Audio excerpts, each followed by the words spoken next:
The other wonderful herb used for energy is ephedra. Just on that, it's pretty hot in here, Liz. I might ask you to take it around. We've got an illegal herb here today. What Liz is passing around now, I could get arrested for, but don't worry.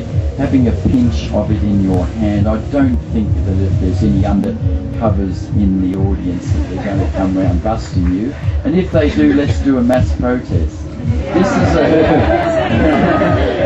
This is a safe herb used for 5,000 years by Chinese herbalists, at least 5,000 years. They've dug up graves over 5,000 years old and seen in those graves ephedra and poppy. I'll maybe just pass around the back. It's okay. It's got a hole in it. Yeah, that's all right. It won't matter, it won't fly. You just pass it around. If you want to take a big pinch, we won't be mean with it. Even put it in your pocket if you don't need it now. If any of you have got sinus, immediately use it. You'll find the sinus disappears like that. If you have hay fever, immediately the hay fever will disappear. If you're suffering an asthma attack right now, you'll find it will immediately stop the asthma attack. And some people have found that asthma has disappeared from their lives. One of the biggest illnesses overtaking our society because of the pollutants in the air is asthma. And yet they ban this herb.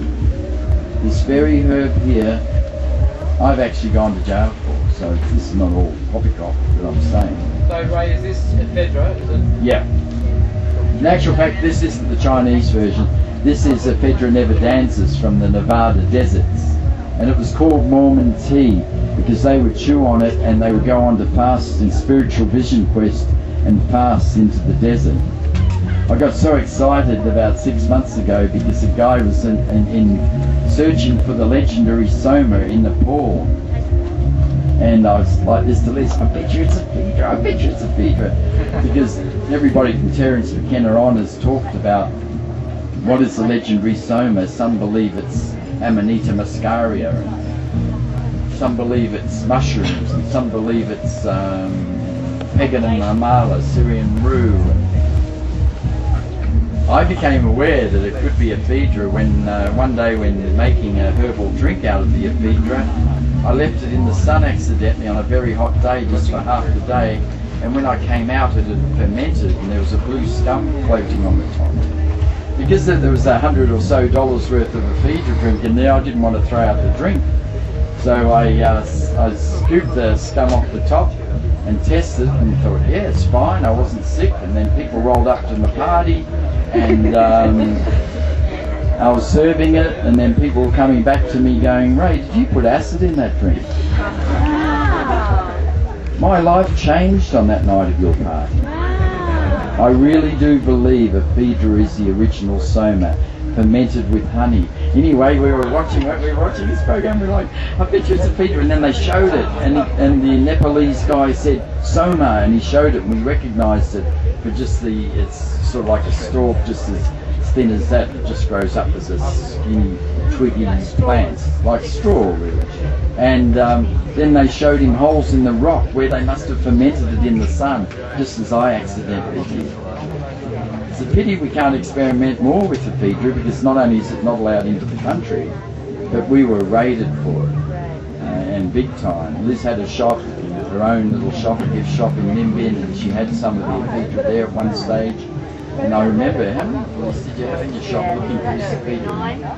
9 police, but at the same time, another 9 at our home, raiding our home for this herb, this asthma herb. Yeah, they're good. Did anybody have sinus, by the way? Anybody got sinus? I'd love them to chew on that herb if they have. We've seen people in pain, haven't we? We've seen people crying in pain with sinus, and they've tried every medication, been to doctor, been to chemist, everything. Nothing will save them. And then you just chew on the ephedra, and within seconds, the sinus is gone. Yet ephedra is banned. We were called, we had somebody doing up the shop in Adelaide, he was a painter, and he came down with an asthma attack at home, and his wife rang up to say, he won't be in today, I've called an ambulance, he's got an asthma attack, and I'm really worried, like this. My guy there hopped in his car, went round with ephedra, he chewed on the ephedra, the ambulance was cancelled, No need for the ambulance. He was breathing again. I saw the same dude a fortnight later and he said, you know something? I haven't had to use my puffer ever since then. And we've had that so often, that people have been able to throw away their puffers for asthma. We've had people say they've never had asthma again, and yet they banned this one herb that is superior to any other man-made medication. I won't even say superior. It's probably the only effective treatment for asthma. And I grimace as I say this, but I always get emotional over it, because I think of all the people that have needlessly died, all the people who have suffered because of pharmaceutical greed and doctors' ignorance. I think of all the people that have died on cirrhosis of the liver and liver conditions because of doctors' ignorance. And if I sound like I'm spiteful against doctors, I'm not. It's the system. They're not trained in herbs, they're brainwashed. And sometimes what we do influences people to go into herbalism, and that's so sad too.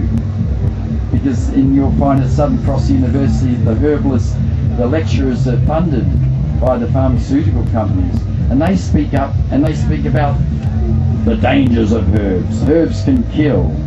Well, if they can kill, how is it our ancestors got us here? You know, forget about the ones that might have died on them, the ones who were used as testers along the way. And how can they ban a herb because it's dangerous when it's been tested over thousands and thousands of cultural use? How can they ban a herb, ephedra, that's never killed anybody and has been used safely and wisely by Chinese medical practitioners for 5,000 years?